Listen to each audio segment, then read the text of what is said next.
नमस्कार प्रिय छात्रों, आपका आज के व्याख्यान में हार्दिक स्वागत एवं अभिनंदन। My self doctor A K Gautam, department of geology, government Bangur PG college Didwana. आज का विषय महर्षि दयानंद सरस्वती विश्वविद्यालय अजमेर के पाठ्यक्रम के अंतर्गत सम्मिलित बीएससी सेकेंड ईयर प्राणी शास्त्र के विद्यार्थियों के लिए प्राणी शास्त्र के तृतीय प्रश्न पत्र के अंतर्गत सम्मिलित है। और इस विषय में, इस प्रश्न पत्र में मैं बहुत ही महत्वपूर्ण विषय जो कि माइक्रोबायल एक्टिविटी और microbial treatment of sewage water, जो सीवेज का पानी होता है, नगरीय जल, आसुत जल जो होता है, घरों से डिस्चार्ज होने वाला, शहर का जो डिस्चार्ज होता है, उसका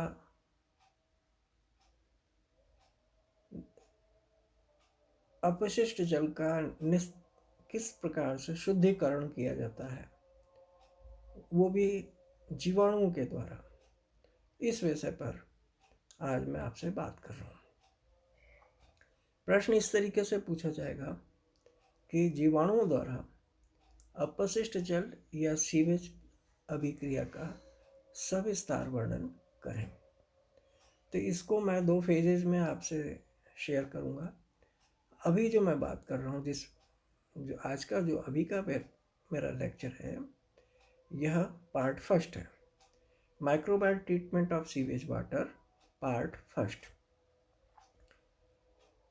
गांव से नगर या नगर से महानगरीय सभ्यता के विकास के साथ ही अपशिष्ट पदार्थों व अपशिष्ट जल के उपचार एवं समापन की समस्या बृहत रूप धारण कर चुकी है।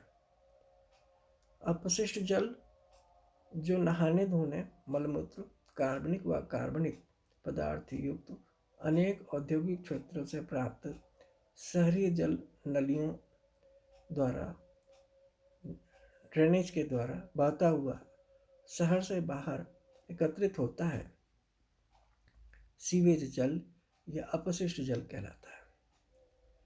आरंभ में यह झील, नदी, समुद्र या खुले मैदान में बहा दिया जाता था, किंतु इसकी अत्यधिक मात्रा में उपस्थिति कारण इसका उपचार अपघटनीय क्रियाओं द्वारा न होने के कारण प्रदूषण की समस्या बढ़ती जा रही थी, यह बढ़ती जा रही है।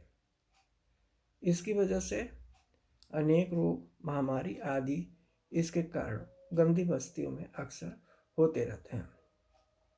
अतः इस जल को उपचार द्वारा हानि रहित बनाने के उपरांत पुनः उपयोग में लाने के बारे में अनेक शोध कार्य किए गए हैं। महानगरों में जल उपचार के अनेक संयंत्र लगाकर इस समस्या के समाधान हेतु प्रयास किए जा रहे हैं। अपशिष्ट जल में अनेक स्रोतों से एकत्रित अपशिष्ट पदार्थ होते हैं। मानव अपशिष्ट एवं अन्य पालतू जानवरों के मल मूत्र युक्त जल में पैथोजेंस या रोगजनक, आरोगजनक जीवाणु, कार्बनिक पदार्थ, फूड वेस्ट या भोजन अपशिष्ट एवं सफाई में काम आने वाले यौगिक होते हैं। इनमें केवल 2% कार्बनिक ठोस व शेष जल होता है। औद्योगिक अपशिष्ट जल में अजैव निमीक्रमकरण या यौगिक जैसे डीडीटी एवं पॉलीक्लोरोनेटेड डाइफिनाइल यौगिक हानिकारक भारी धातु हैं, जैसे मरकरी, कैडमियम, कॉपर, निकल, जिंक आदि होते हैं। ये हानिकारक होने के कारण सूक्ष्म जीवों के लिए भी घातक होते हैं, अतः उपचार की क्रियाओं में भी बाधक होते हैं। अनुपयोगी भोज्य पदार्थ जो मद्य निर्माणशालाओं, जिनको कि ब्रिवरीज कहते हैं, से कार्बनिक पदार्थ के रूप में जल के साथ लाए जाते हैं। अहानिकारक होने के बावजूद कार्बनिक पदार्थ की मात्रा में वृद्धि होती है और वृद्धि करते हैं, अतः इन्हें हटाना भी आवश्यक होता है। भोज्य पदार्थों की डिब्बाबंद पैकिंग या डिब्बाबंदी के उद्योग एवं स्लॉटर हाउस जो होते हैं, बूचड़खानों से निष्कासित जल में इसी प्रकार के अपशिष्ट पदार्थ होते हैं। कार्बनिक पदार्थों के कारण जल की बीओडी अर्थात बायोलॉजिकल ऑक्सीजन डिमांड में वृद्धि हो जाती है। अतः शुद्ध जल में परिवर्तित करते हुए या शुद्ध जल में परिवर्तित करने हेतु उपचार की बहुत आवश्यकता होती है। यहाँ इस डायग्राम में सेसपूल एवं सेप्टिक टैंक की रूपरेखा दिखाई गई है। इसमें आप देखिए, यहाँ ये इनलेट है, ये पाइप, इससे इस टैंक के अंदर सीवेज वाटर आता है और ये ज़मीन के अंदर गड्ढा करके बनाया जाता है। ये ग्राउंड लेवल है और ये मेन होल कवर है। पोर्स इन कंक्रीट वाल, ये कंक्रीट वाल है जिसके अंदर छेद बनाए हुए हैं, पोर्स बनाए हुए हैं और स्लॉज, इसके अंदर से जो है स्लज जो है बाहर निकलता है। वाटर, सैंड एंड सॉइल इसमें नीचे भर दी जाती है, तो ये नीचे की तरफ पानी आ जाता है सीवेज का। और इस जगह पर यहाँ ये सेप्टिक टैंक है, ये ग्राउंड लेवल पर, और ये लिक्विड लेवल है, कम है। ये इनलेट है इस तरफ से और ये आउटलेट है। इधर से पानी प्रवेश करता है, बफेल है ये, कम है, और उसके नीचे लिक्विड लेवल है। तो यहाँ पर सॉलिड तो बैठ जाता है और शुद्ध पानी ऊपर से निकल के इधर आ जाता है। तो वो कैसे होता है कि जैसे गांव के लिए ये सिटी का कमरा है, मकान है, यहाँ से ये सेप्टिक टैंक यहाँ बना दिया गया, इधर से इधर से इधर से, मतलब कई कॉलोनीज के बीच में एक सेप्टिक टैंक बना दिया है। और ये यहाँ से सीवेज वाटर यहाँ पहुँचता है, जिसकी रूपरेखा ऐसी होती है। इसके अंदर सेसपूल, वो सेप्टिक टैंक के अंदर पानी आकर के इधर से प्रवेश करता है और इधर निकलता है, और वाटर, सैंड और सॉइल नीचे की तरफ होते हैं। तो जो सीवेज वाटर है उसमें से जो सॉलिड पार्टिकल्स होते हैं वो इस रेत के द्वारा एब्जॉर्ब कर लिए जाते हैं, अवशोषित कर लिए जाते हैं।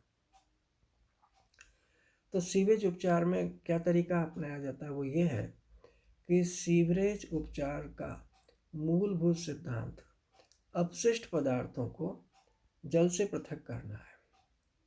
इसके अंतर्गत ठोस कार्बनिक पदार्थ सूक्ष्म जीवों के द्वारा नाइट्रेट, सल्फेट, कार्बोनेट एवं कार्बन डाइऑक्साइड एवं मीथेन जैसे तरल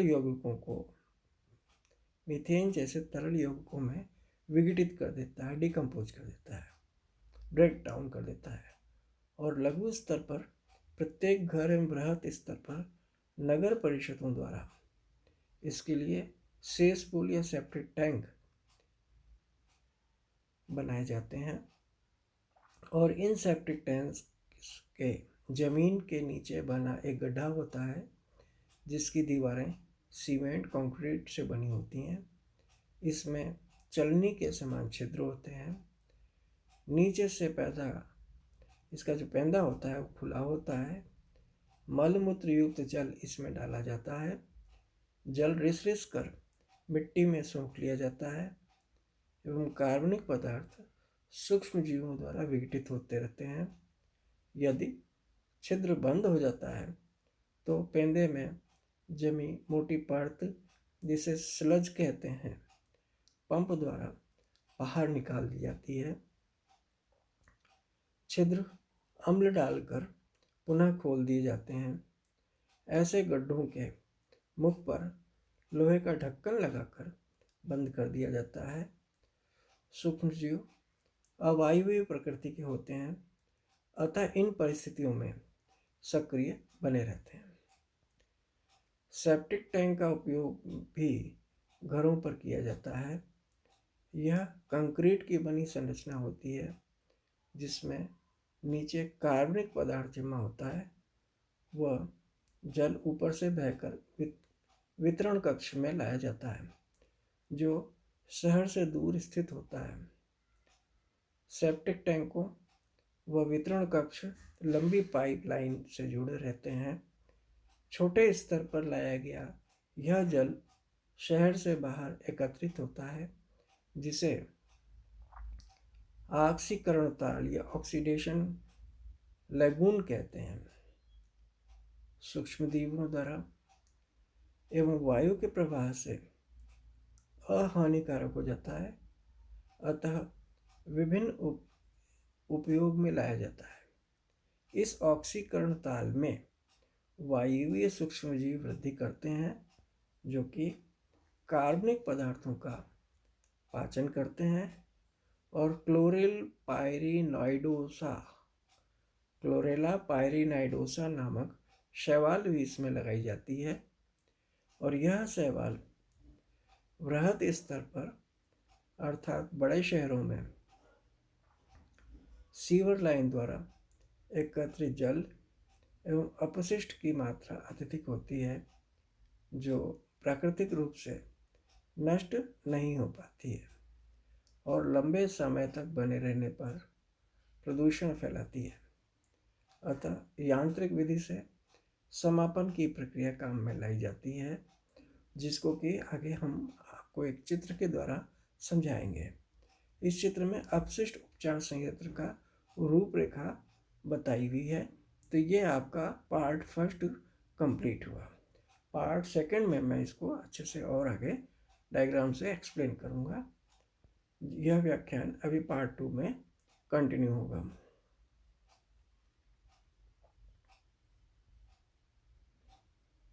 थैंक यू वेरी मच।